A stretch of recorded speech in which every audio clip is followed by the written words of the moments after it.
to talk more about the upcoming week of Eagles practices and last night's open practice from NBC Sports Philadelphia. Our man Dave Zangaro joins us. Dave, good morning. How are we doing today? I'm doing well. How are you guys? Hi, doing Dave. good. I'll feel a lot better once I find, hopefully, good news for Landon Dickerson. Could you please either help us out there, or should we start sounding some alarms? Yeah, no news to report right now. I think everyone's just in a wait-and-see mode to find out what the injury is and how significant it is. But, it was the stadium of 50,000 people got pretty quiet last night when he went down. Late in practice, too, about the 2-hour mark. He goes down and needs to be helped off the field. He walked a little bit on his own power, but had two bodies next to him helping him off. Then he gets carted inside. So that's the last we saw of him last night, and we're just kind of waiting to see what happens here. But obviously, I don't need to tell you guys that will be a significant loss for the Eagles if this injury is serious. The idea that when someone rides off in the front of the cart, though, that's sort of they're sort of seeing things about it that didn't seem like normal protocol of a really, really scary injury. Is that unfair of me to say, or out of line?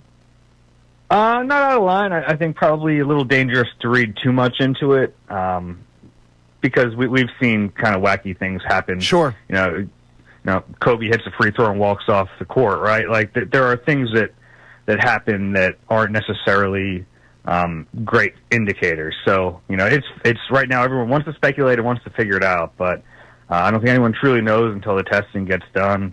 But yeah, I mean, Landon has been really solid for them, and he's played through injury. We saw it in the playoffs last year, and it was a big concern when the Eagles drafted him in the second round, were all the injuries he had in college. And it's not like he hasn't been hurt in the NFL. It's just been stuff that he's been able to play through.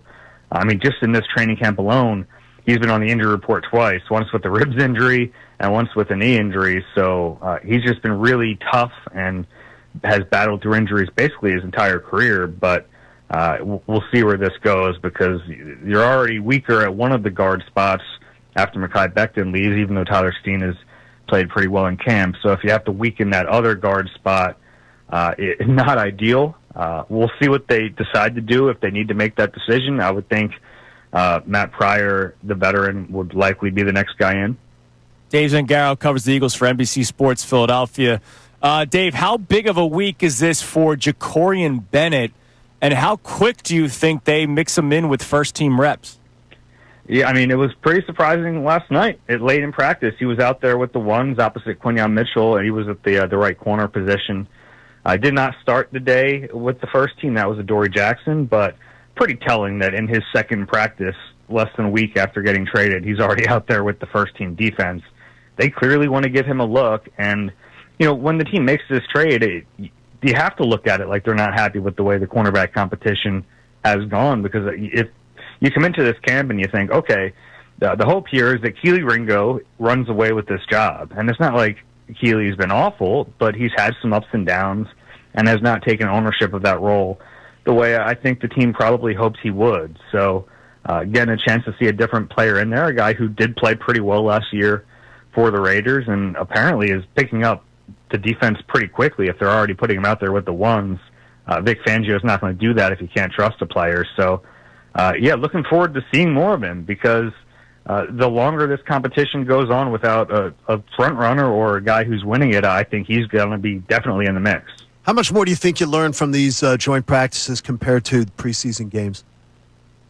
It's helpful. And the preseason, you have to kind of wait for situations to arise, whereas you get to put them in these situations in joint practices. You want to see red zone.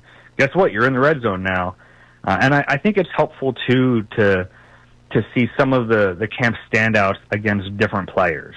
So Amoro Ojima, who's been really good all camp, I want to see him against different players, right? Because early in camp, you're starting to wonder, okay, is this just because he's facing Tyler Steen, who might be the weak link of the Eagles' offensive line? But I've seen enough of Ojima now to think that's not the case. We've seen him against Landon Dickerson, and he's played really well. But there's always that question, because when you're practicing against yourself, it can be really good news for the team or really bad news depending on who you're facing. So it's always fun to see different competition and just different types of players. If you have a Denzel Ward out there, he's a really good player, but he's a different player than Quinyon Mitchell. So like that work is always helpful. You get Myles Garrett come to town. That's always good work for Jordan Mailata and Lane Johnson. So excited for that. Those are fun too. They break up the monotony of camp. How real is Darius Cooper, in your opinion? Is this another Paul Turner? Or is this a guy that could actually make some noise if he gets a roster spot? Look, I think there are levels to this. And we're talking about, can he make the roster? And we saw last night him getting some quality work on special teams, which would have to be a part of his role if he does make the roster as the 5th or 6th receiver. It's not like all of a sudden he's going to be out there catching 50 balls this year. They have A.J. Brown, Devontae Smith, and Jahan Dotson. So it's not like he's going to suddenly become a big part of the offense. But, yeah, I think he does have a shot to make this team. He's been really good all summer. I think before that preseason game, the guy who had impressed me most was Elijah Cooks in practice, but he suffered an injury, and we'll see when he comes back if he can kind of catch up. But, yeah, Cooper's been really good. Good story. Unique build. He's a little shorter, but, like, stout build, kind of a build like a Deebo Samuel, almost like a running back build, but has good ball skills, is pretty tough, and if he can play special teams, I think he has a good shot to make the team. Dave, we were talking about something earlier. It sort of takes you off this subject a little bit to have a little fun with us. Andrew and I both see a step back for the Commanders. When you look at this division, how do you sort of see everything working out within the East?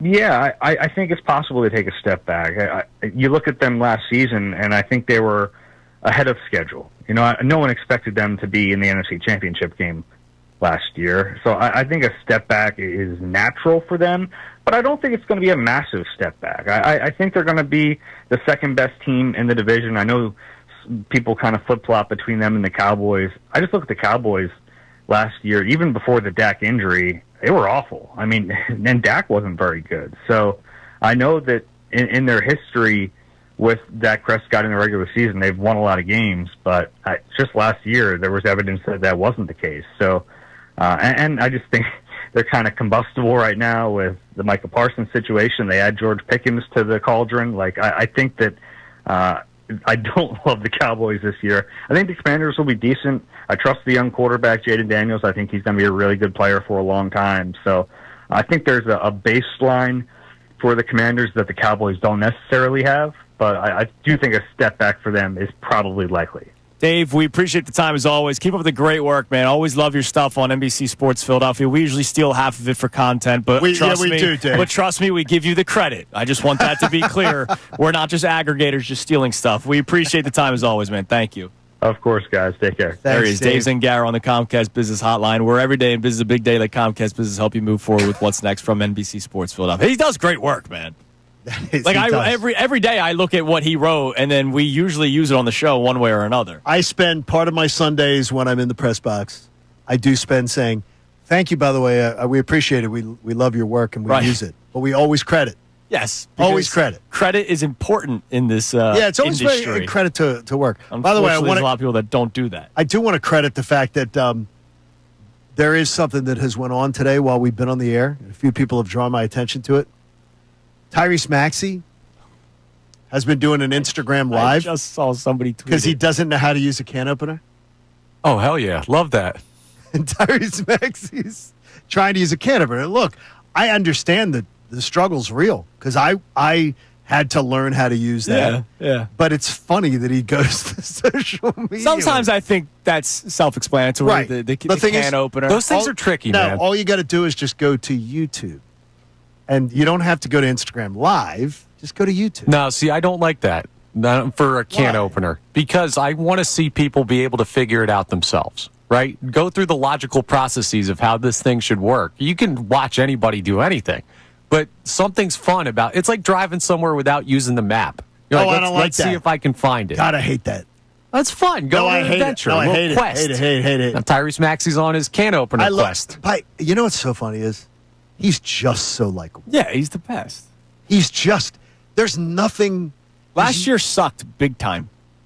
Because you saw some of the life being sucked out of him. Right. And I worry about the big man and Paul George sucking the life out of him. Did you see Paul George this weekend? Did you see that outfit? With the knee brace? Yeah, he's out clubbing with the knee brace. That's great.